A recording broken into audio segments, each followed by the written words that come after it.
ગુજરાત સહિત સમગ્ર દેશમાં ઓનલાઈન દવાઓના વેચાણ સામે કેમિસ્ટોમાં ભારે રોષ જોવા મળી રહ્યો છે। ઓનલાઈન પ્લેટફોર્મ પર ગેરકાયદેસર દવાઓનું વેચાણ, ડુપ્લિકેટ અને નશાકારક દવાઓ સરળતાથી મળતી હોવાના આક્ષેપ સાથે હવે દેશવ્યાપી આંદોલનનું એલાન કરવામાં આવ્યું છે।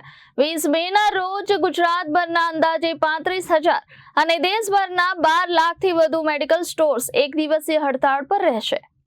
ઓનલાઈન દવાઓના વેચાણ સામે હવે કેમિસ્ટ એસોસિએશન આક્રમક બન્યું છે। 20 મેના રોજ દેશભરના 12 લાખથી વધુ અને ગુજરાતના અંદાજે 35,000 મેડિકલ સ્ટોર્સ બંધ રાખીને વિરોધ પ્રદર્શન કરવામાં આવશે।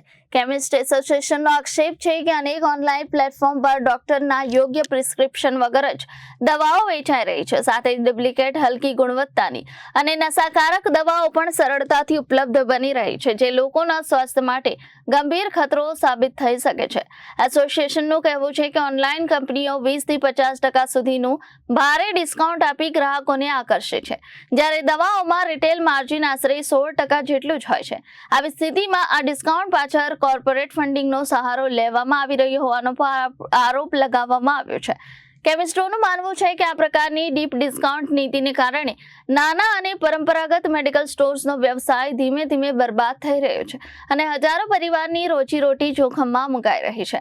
આંદોલનના ભાગરૂપે 20 મેના રોજ રાજ્યભરના મેડિકલ સ્ટોર્સ બંધ રહેશે અને સરકાર સમક્ષ ઓનલાઈન દવાઓના વેચાણ પર કડક નિયંત્રણ લાવવાની માંગ કરવામાં આવશે। મારું નામ રાવ સાહેબ કામરાવ જાદવ છે। ભારતભરમાં દુકાનો બંધ થવાને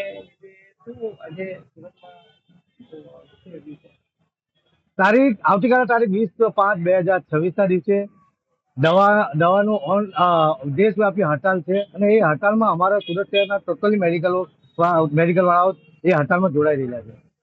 હડતાલમાં જોડાવાનો મુખ્ય ઉદ્દેશ એ છે કે જે ઓનલાઈન દવાઓ સપ્લાય થાય છે એ ઓનલાઈન દવા સપ્લાયની અંદર વધુ પડતી ડુપ્લિકેટ દવાઓ તથા એની અંદર નાર્કોટિક્સ દવાઓ અને જે એમાં ડુપ્લિકેટના દવાને લીધે એમાં લોકોના સ્વાસ્થ્ય સાથે ચેડા થઈ રહેલા છે અને ખાસ એના માટે અમે અગાઉ પણ હેલ્થ મિનિસ્ટરને અને સુરતના ડ્રગ કમિશનરને અમે આવેદનપત્ર આપી ચૂક્યા છે।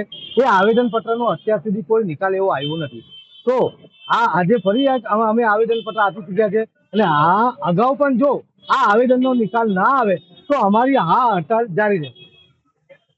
Reporter Samir Saiyed, Janadesh news, Surat.